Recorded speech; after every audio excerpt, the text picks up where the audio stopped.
Welcome back to Preparing for the Unexpected. Today we are talking with Steve Hindle about the top 10 cybersecurity trends from a Marsh uh, article earlier in the month of May. Steve, great first segment. We talked about vulnerabilities with AI. We talked about SaaS, posture management. Now, I'd like to address a couple of other ones that are in this list. And I don't think this one has actually come up before. IT and OT security. Now, I know a lot of people are going to know what IT is. What's OT, and how does that contribute to the cybersecurity? Sure. Most people won't really. You're right. Have an understanding of this. This is predominantly in the manufacturing and logistics sector. IT, right? Information technology. We use it every day, right? Processing of information and data through people. And then the OT is, operational technology. That's everything that runs the back end. If you think about your car manufacturing plants, all the robots and all these kind of pieces, right? And it's often quite OT is often quite old. The risk for OT technology is that it's the assets are sweated for a really long time.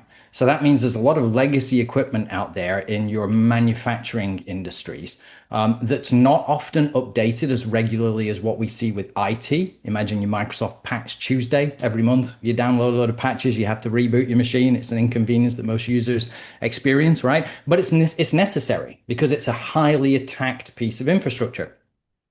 The reason that OT isn't really talked about or understood very much is because it's where IT meets the physical world, right? That's your operational technology. Industrial systems are all now more interconnected than they ever were. And there's always been a distinct separation between IT, where users and people and data intersect, right, and OT in manufacturing, which is more physical. And there's always been a really hard line between the two, but that line's getting increasingly blurry. Hmm. People may be aware of, like, if you combine IT and OT, you eventually get to like IoT, the Internet of Things.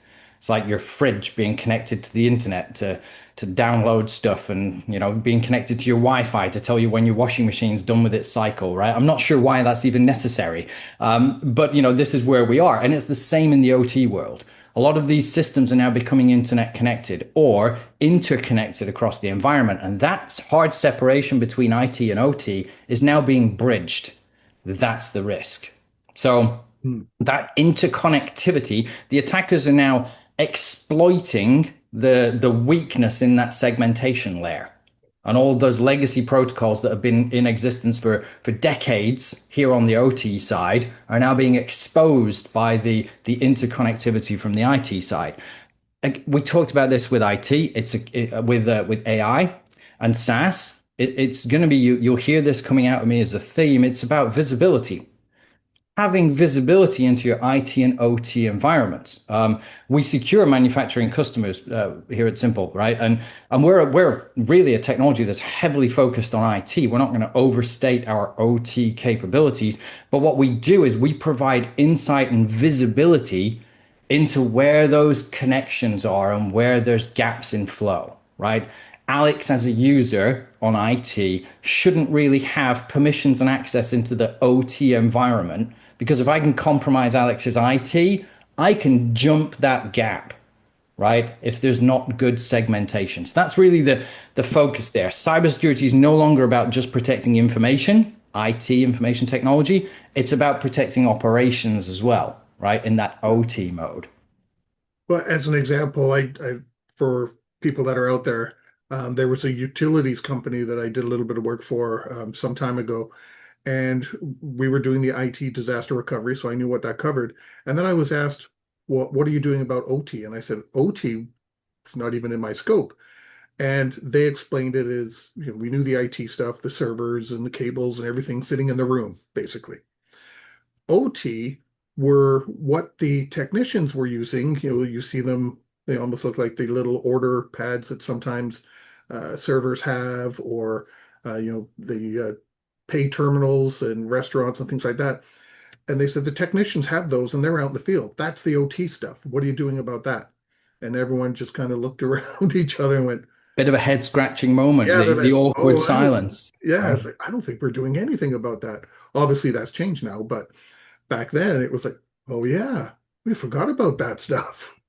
Right, exactly. I mean, we previously, security teams, cybersecurity teams out there, they'd always been responsible for the IT side of the shop, but even physical security, badges, access controls, door locks, right? That physical security element to it, right? Most people just threw that. That's a facilities thing, right? It's not necessarily a cybersecurity thing until you realize it's all more and more interconnected. Yeah. Yeah, I know they made changes about that very quickly when they realized, whoa, we're vulnerable. We got to do something right away. Right, 100%. And we're seeing it more now for cyber teams, right? Cyber teams are inherently focusing more on that OT and that IT to OT bridge. Yeah. There's a massive exercise taking place in July in Arkansas called Cyber Shield 2026, which is inherently it's run by the Department of Defense. They do a cyber defense exercise, bringing together both military, government, and private sector to simulate these real world cyber threats. And it is inherently now focusing on critical infrastructure, the energy sector, the OT gap. And they're actively doing this over like a 10-day period in July. So it shows you the focus, right? They understand the attackers are focusing on it. So it's something that we should certainly be aware of. Again, we have manufacturing customers. So for us, it's all about visibility and observability. I'll always keep, coming back to that. Yeah. That's good. Okay, that's a good one. Number four is this one should be interesting because it sounds like something out of sci-fi. Oh, I love that. Quantum, I'm a sci-fi fan. He says wearing I a know. Godzilla t-shirt. So yeah. Quantum computing threats. Mm, I can okay. guarantee lots of people don't know this one. Right. So computing is has always been analog, right? We're all gentlemen of a certain age here on this podcast, on this broadcast here. So, right, it's always been ones and zeros, right? Quantum computing takes it to an entirely different level, right? Ones and zeros is relatively linear. Even like multi-threaded processing, it was still just managing things in a queue, but being able to focus and jump around quite a lot to make it look like you are doing multiple things at once. Quantum computing is really just doing a million things all at once, right? That's what it really is. So when we talk about quantum computing threats in the nature of what we're talking about here, you have to really consider what is the biggest threat against systems and data, and the way that we protect data and information and systems, going back to IT, right? It's encryption, encrypting your passwords, encrypting your authentication, encrypting the data that's traveling between systems, right? If we can encrypt that, which we have been doing for decades, then we secure it. Encryption is security. Encryption has a shelf life, though, and that's really important, right? Quantum computing as a threat, because it's obviously got a big benefit from processing huge amounts of information, right? Quantum computing as a threat being used by the bad guys could, I say could, it hasn't really been inherently proven yet, right? But we're now looking at quantum computing, that fast, massive processing. We used to break passwords by pushing as much computing power into it to use rainbow cracking and dictionary cracking to effectively figure out the hash of a password and decrypt it and get to the actual password. Quantum computing is going to break our current level of encryption. It is going to eventually. That's the piece. Migration to like post quantum cryptography, right? Making our encryption strong enough that a massive quantum computer can't break it quickly and easily. That's the challenge, right? So how are organizations meant to get a handle on that, right? It really does sound like all of this. Right? The idea is that harvesting all of those credentials, that encrypted data, those encrypted hashes, right, and decrypting it later was always an attack vector. So data that's stolen today, as quantum computing begins to then be adopted and be used to break some of that encryption, it means that we're going to be behind.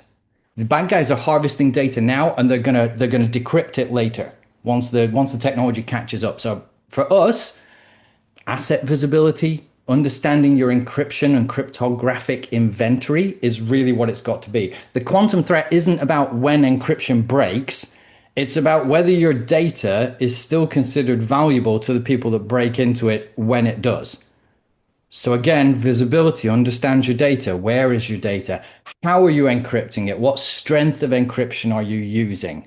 Right? AES 256. right? Are we going beyond that? Are you really pushing into, 2048-bit AES encryption? That's going to give you more strength. It's still going to be broken if quantum computing has this massive breakthrough. So any data that's harvested today, 2 or 3 years' time, can it be broken from its level of encryption? And if so, how valuable would it be to a bad guy from today's data in 5 years' time? Would that also circle back to what you said earlier, that encryption has a shelf life? So you have to keep, for lack of a dummy's way of saying it, upgrading your encryption techniques? Absolutely, right? Your cryptographic keys, your encryption technology, right? We looked at RSA technology from like a long time ago, right? Has still been in play today. And if we look now at AES 128, AES 256, the strengthening of that AES encryption, right? 102, 1024, 2048, and strengthening your encryption across your stack, right? Encrypting shouldn't be static. It should improve as the encryption technologies improve. Updating your cryptographic methods and your keys, right, will prevent and mitigate some of that threat. But if it's still going to be broken one day, you've got to then consider, well, is the data I handle, do I need to keep it around for a long time? Because if a bad guy's got into my environment today and they've taken that data out, you can rest assured and go, well, it's okay because it's encrypted. Right. But understand that in the very near future, that encryption is going to be broken. So, what is your data going to be worth? If it's stolen today, and then the encryption is decrypted by the bad guys in 2 or 3 years' time. Interesting. Visibility and understanding, right? Understanding reduces risk. Interesting, because when I read this one, I actually had to go look it up as well. I'm like, okay, I don't really know what Did this it get one any is. clearer when you looked it up? It was like it hurt my head when I read it. Right, there you go. Exactly, there you go. Because the industry doesn't really understand it. They know it's a risk, they know it's an issue. How do we solve that issue? Beyond understanding what the data is and what's out there and how it can be of value to an attacker, it's not a lot we can do about it if there's a breakthrough. We talk Yeah, about that singularity that could occur from AI. It's the same with quantum computing. Computers always get faster, right? They always get bigger, always get better, always get faster. That's the nature of it. So can we right. keep ahead of that? Believe it or not, we've come to the end, and there's still something else I want to ask you as well. So we're going to have a part three, if that's okay with you. Awesome, outstanding. Any excuse to chat with you, Alex. We will be right back.